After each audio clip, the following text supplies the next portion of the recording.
Il s'agit du problème de paludisme qui devient de plus en plus préoccupant. On connaît que les médicaments font face à la résistance, qu'il y a la résistance aux insecticides et on a vu émerger sur le terrain ce fléau.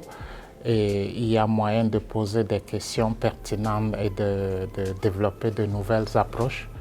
C'est pour cette raison que nous avons soumis un programme de 5 ans à l'ARES qui a été évalué et sélectionné pour implémentation pour 5 ans en commençant ce janvier 2020. Le projet est effectivement structuré et nous souhaitons commencer par faire l'état des lieux. Et on a commencé immédiatement quand l'ARES nous a soutenus pour aller sur le terrain faire la formulation avec les partenaires locaux.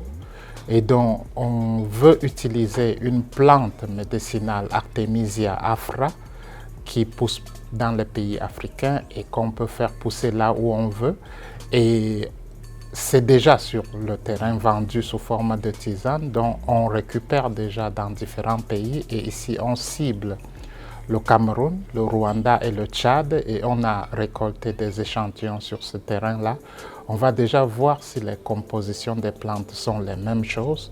Et à partir de là, on doit développer une stratégie pour accompagner déjà les gens sur le terrain par rapport à ce qu'ils font déjà, les encadrer pour éviter des toxicité, pour éviter toute forme qui peut en avoir.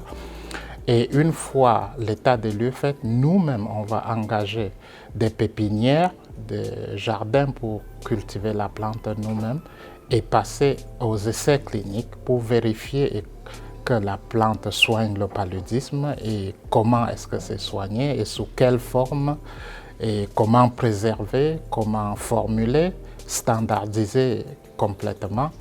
Et si on a la conviction que ça soigne, il faudra développer un outil pour les plus fragiles, pour les plus pauvres, c'est-à-dire aller en milieu communautaire et montrer à la population comment ils peuvent cultiver.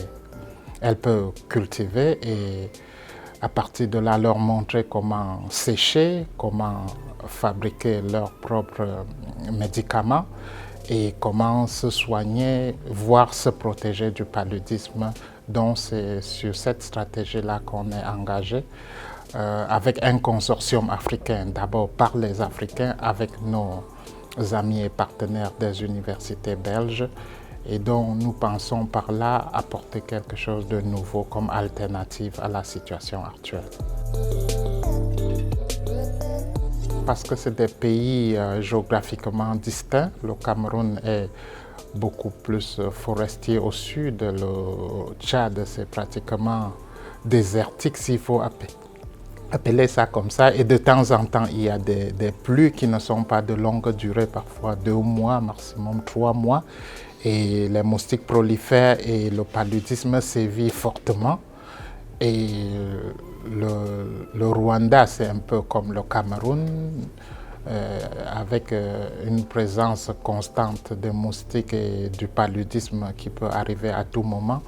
Et donc nous souhaitons tirer des conclusions scientifiques qui sont valables sur différents sites géographiques. Et à partir de là, on va développer un modèle qui, au-delà de ces 3 pays, pourra s'implanter dans d'autres pays. C'est notre stratégie de travail, développer des modèles qu'on peut implémenter partout où besoin se fait ressentir.